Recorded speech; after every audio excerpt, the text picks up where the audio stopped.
ప్రతి పోరాటంలో రెండు దారులు ఉంటాయి. మొదటిది శాంతి మార్గం అయితే రెండోది హింసాత్మక దారి.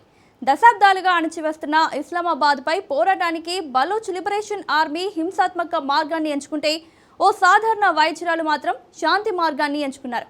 ఒంటరిగా మొదలై వందలు వేల మందిగా మారి ఇస్లామాబాద్కు కంటి మీద కునుకు లేకుండా చేశారు. అలాంటి డేరింగ్ లేడీని అరెస్టు చేయడమే కాక జీవిత ఖైదు విధించి పాక్ ప్రభుత్వం చాలా పెద్ద తప్పే చేసింది. ఆ తప్పే ఇప్పుడు బలూచిస్తాన్ పోరాటాన్ని ఎవ్వరూ ఊహించలేని మలుపు తిప్పబోతుంది. ఇంతకు బలూచిస్తాన్ స్వాతంత్ర ఉద్యమాన్ని మలుపు తిప్పబోతున్న ఆ సాధారణ వైద్యురాలెవరు? ఆమెకు జీవిత ఖైదు విధించడం పాక్ పాలిట యమపాశంగా ఎలా మారబోతోంది? Let's watch the story. Peaks కు చేరుకుంటున్న బలూచిస్తాన్ స్వాతంత్ర్య పోరు. మహరంగ్ బలూచ్ కు జీవిత ఖైదుతో రోడ్లపైకి బలూచీలు. బలూచిస్తాన్ పాక్ చేజారిపోయే సమయం వచ్చేసిందా? బలూచిస్తాన్ లిబరేషన్ ఆర్మీ ఈ పేరు వినిపిస్తే పాకిస్తాన్ సైనికుల వెన్నులో వణుకు మొదలవుతుంది. మరణ భయం నరనరాల్లో చేరి వాళ్ళ చేతుల్లోంచి తుపాకులు జారిపోయేలా చేస్తుంది. ఆ భయంతోనే వేల మంది పరాయి దేశాలకు పారిపోతున్నారని గతంలో నివేదికలొచ్చాయి. అంతగా బలూచ్ లిబరేషన్ ఆర్మీ దాడులు చేస్తోంది. స్వాతంత్ర్యం కోసం ప్రాణాలకు సైతం తెగించి పాక్ ఆర్మీపై విరుచుకుపడుతోంది. బలూచిస్తాన్ స్వేచ్ఛ కోసం బిఎల్ఏ చంపడానికైనా చావడానికైనా సిద్ధపడుతోంది. అందుకే ఈ పోరాటం ప్రపంచం దృష్టిని ఆకర్షించింది. కానీ వారికి మద్దతునివ్వడానికి ప్రపంచం ముందుకు రాలేదు. కారణం ఆ గ్రూపు ఎంచుకున్నది హింసాత్మక మార్గం కావడమే.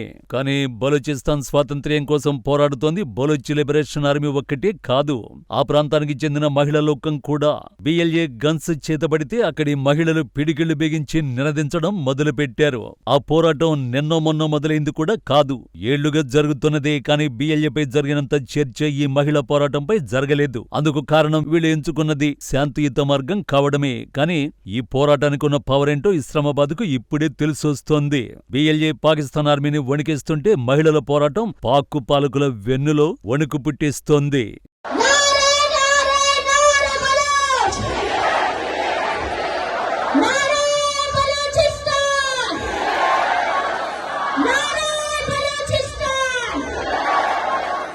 ఈమె పేరు మహరంగ్ బలోచ్. 18 ఏళ్ల క్రితం ఒక సాధారణ వైద్యురాలు, ఇప్పుడు ఒక పోరాట యోధురాలు.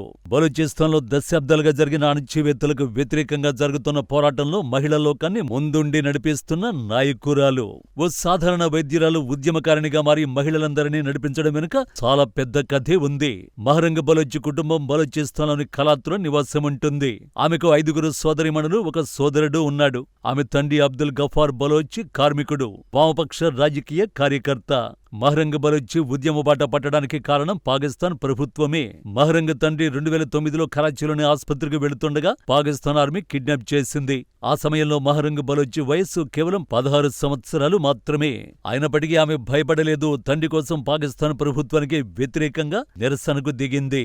ఆ సమయంలో విద్యార్థి ప్రతిఘటన ఉద్యమంలో ప్రజాదరణ పొందింది. అయితే మహరంగ్ బలోచ్ తండ్రిని 2011లో పాకిస్తాన్ ఆర్మీ చిత్రహింసలు పెట్టి చంపేసింది. ఇక్కడితో పాకిస్తాన్ ఆర్మీ ఆగలేదు. ఆ తర్వాత మహరంగ్ సోదరుణ్ణి కిడ్నాప్ చేసింది. 2017లో ఆమె సోదరుణ్ణి ఎత్తుకుపోయిన పాకిస్తాన్ సైన్యం 3 నెలల పాటు నిర్బంధంలో పెట్టింది. ఈ పరిస్థితులే ఒక సాధారణ వైద్యురాలని ఉద్యమకారిణిగా మార్చాయి.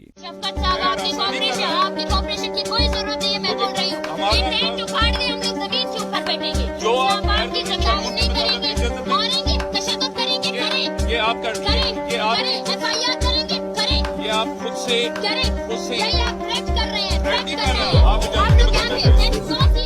ఇది ఆమె ఒక్కరి కథే కాదు, బలూచిస్తాన్లోని చాలా మంది మహిళల కథే ఇది.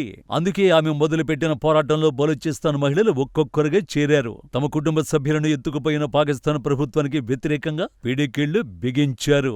కట్ చేస్తే బిఎల్ఏకు పోటీగా మహిళా లోకం పోరాటం మొదలైంది.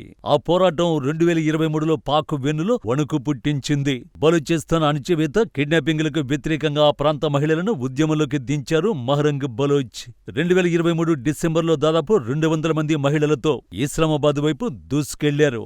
ఈ పరిణామాన్ని ఊహించలేకపోయిన పాక్ ప్రభుత్వం మహరంగ్తో పాటు పలువురు మహిళల్ని అదుపులోకి తీసుకుంది. కానీ ఈ ర్యాలీ ద్వారా బలూచిస్తాన్ గొంతును ప్రపంచానికి వినిపించడంలో మహరంగ్ బలోచ్ విజయం సాధించారు. నాటి నుంచి ఆమె పేరు వినిపిస్తేనే ఇస్లామాబాద్ ఉలిక్కిపడే పరిస్థితి ఏర్పడింది. గత ఏడాది షరీఫ్ ప్రభుత్వానికి వ్యతిరేకంగా మహరంగ్ పోరాటంలో గేరు మార్చారు. బలూచిస్తాన్లో భారీ నిరసనలకు పిలుపునిచ్చారు. బలూచిస్తాన్ అణచివేతలకు వ్యతిరేకంగా క్వెట్టాలో ఆందోళనలు నిర్వహించారు. అసలే బిఎల్ఏ దాడులతో ఉక్కిరిబిక్కిరవుతున్న షరీఫ్ సర్కార్ మహరంగ్ బలోచ్ని అరెస్ట్ చేయాలని డిసైడ్ అయింది. అరెస్ట్ చేసింది కూడా.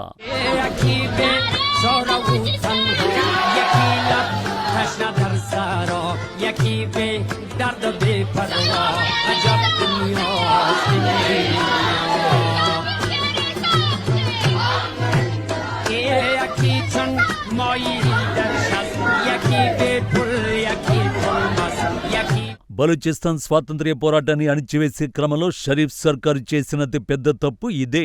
2025 మార్చి నెలలో క్వెట్టాలో శాంతియుతంగా నిరసన చేస్తున్న మహరంగ్ మరికొంతమంది మహిళలను అరెస్ట్ చేసింది. అదే పాకిస్తాన్ చేసిన అతి పెద్ద తప్పయింది.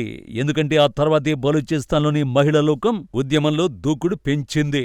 మహరంగ్ అరెస్టుకు నిరసనగా వేల మంది రోడ్లపైకొచ్చారు. అందుకు సంబంధించిన వీడియోలు సోషల్ మీడియాలో వైరల్ అయ్యాయి. దీంతో ఈ ఉద్యమం అంతర్జాతీయ సమాజం దృష్టిని ఆకర్షించింది. బలూచ్ లిబరేషన్ ఆర్మీ హింసాత్మక మార్గాన్ని ఎంచుకోవడం కారణంగా బలూచిస్తాన్ స్వాతంత్ర్య పోరాటాన్ని అంతర్జాతీయ సమాజం పెద్దగా పట్టించుకోలేదు. కానీ మహరంగ్ బలోచ్ అరెస్టుతో అంతర్జాతీయ సమాజం అటెన్షన్ బలూచిస్తాన్ స్వాతంత్ర్య పోరాటంపై పడింది.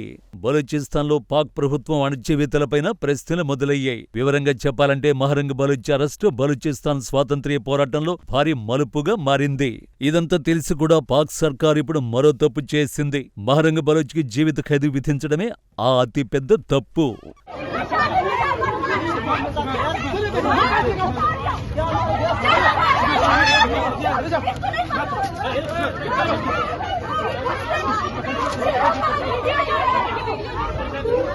అవును, బలూచిస్తాన్కు స్వేచ్ఛ కోసం శాంతి మార్గంలో పోరాడుతున్న బలూచిస్తాన్ యూనిటీ కమిటీ నాయకురాలు మహరంగ్ బలోచ్కి జీవిత ఖైదు విధించింది పాకిస్తాన్ ప్రభుత్వం. ప్రజలను రెచ్చగొట్టి ఒక గార్డు హత్యకు కారణమయ్యారన్న అభియోగంతో ఆ పని చేసింది. 2024లో ఒక ర్యాలీ జరుగుతుండగా ఒక పారామిలిటరీ గార్డు హత్యకు గురయ్యారు. ఆయన్ను హత్య చేసేలా అక్కడ గుమిగూడిన జనాన్ని రెచ్చగొట్టే ప్రసంగాలు చేశారని ప్రభుత్వం ఆరోపించింది. మహరంగ్ బలోచ్తో పాటు మరో కార్యకర్త సిబ్కతుల్లాను కూడా హత్య, ఉగ్రవాద అభియోగాలతో దోషులుగా ప్రకటించింది.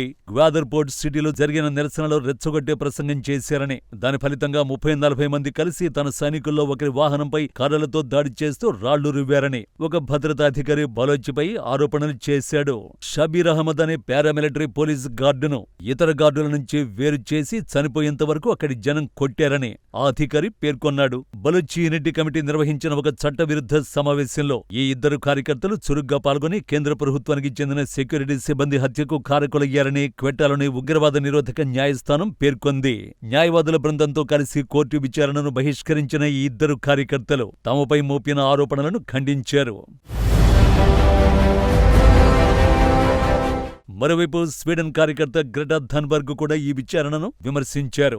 ఇది న్యాయానికే అవమానమని, దీన్ని అత్యంత రహస్యంగా నిర్వహించారని విమర్శించారు. పాకిస్తాన్ ప్రభుత్వం భిన్నాభిప్రాయాలను నేరంగా పరిగణిస్తోందని ఆమె ఆరోపించారు. మహరంగ్ బలోచ్కి జీవిత ఖైదు విధించడాన్ని నిరసిస్తూ పలు దేశాల్లో నిరసన ప్రదర్శనలు జరుగుతున్నాయి.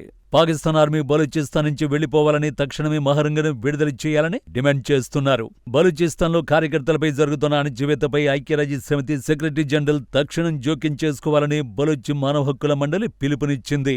మహరంగ్ బలోచ్ ఇతర సభ్యులను వెంటనే బేషరతుగా విడుదల చేయాలని, పాకిస్తాన్ అధికారులను ఒత్తిడి చేయాలని ఐక్యరాజ్యసమితిని కోరింది.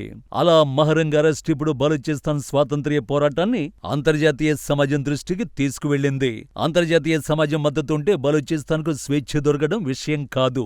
అందుకే మహరంగ్ బలోచ్ అరెస్ట్ బలూచిస్తాన్ స్వాతంత్ర్య పోరాటంలో అతి పెద్ద మలుపుగా విశ్లేషకులు అభిప్రాయపడుతున్నారు.